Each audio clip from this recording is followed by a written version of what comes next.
Le lien mécanique, c'est une méthode d'ostéopathie française qui s'est développée à partir des années 70 grâce à Paul Chauffour, qui a été ensuite rejoint par d'autres praticiens qui ont enrichi et développé la méthode, donc notamment Éric Prat. Paul a développé cette approche un peu de façon empirique, en se basant sur son expérience personnelle, et c'est clairement une évolution par rapport à la méthodologie classique de l'époque qui était enseignée à Medstone et dans le monde. J'ai eu la chance de rencontrer Paul rapidement à la fin de mes études, et j'ai tout de suite été séduit, pour ne pas dire enthousiasmé, par cette approche qui était logique, qui était cohérente, qui présentait l'ostéopathie d'une façon intelligible, globale, avec les concepts de lésion totale, de lésion primaire et des outils techniques pour pouvoir avoir cette approche holistique du patient.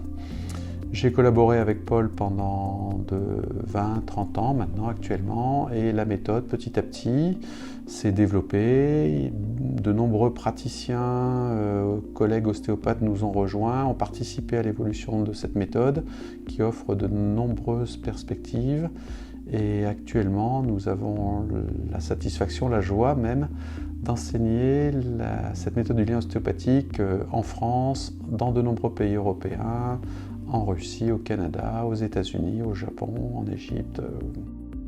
Cette méthode maintenant a une notoriété internationale, et nous espérons qu'à notre petit niveau, elle contribue à faire évoluer le concept ostéopathique. On va retrouver cette idée qu'une toute petite lésion ostéopathique, même à distance d'un éventuel motif de consultation, d'une éventuelle plainte du patient, peut avoir une importance capitale dans le traitement ostéopathique.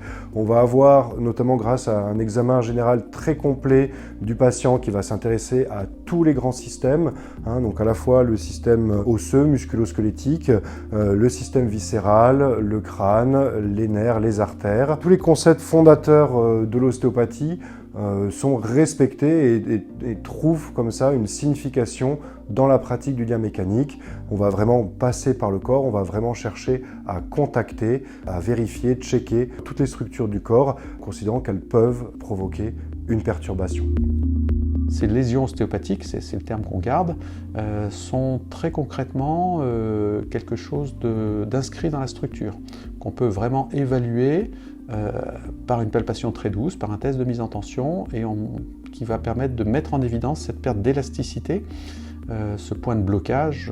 On peut trouver différentes expressions, et qu'il faudra donc repérer dans un premier temps et traiter dans un deuxième temps si nécessaire. Un deuxième concept qui est sous-jacent, c'est le concept de lésion primaire. La lésion primaire, au sens où on l'entend, c'est pas forcément la première, la plus ancienne dans le temps, c'est pas forcément la prioritaire parce que c'est le motif de consultation, c'est la lésion qui présente la plus forte intensité. En quelque sorte, le blocage le plus important, le plus fort, celui qui verrouille le schéma lésionnel du patient.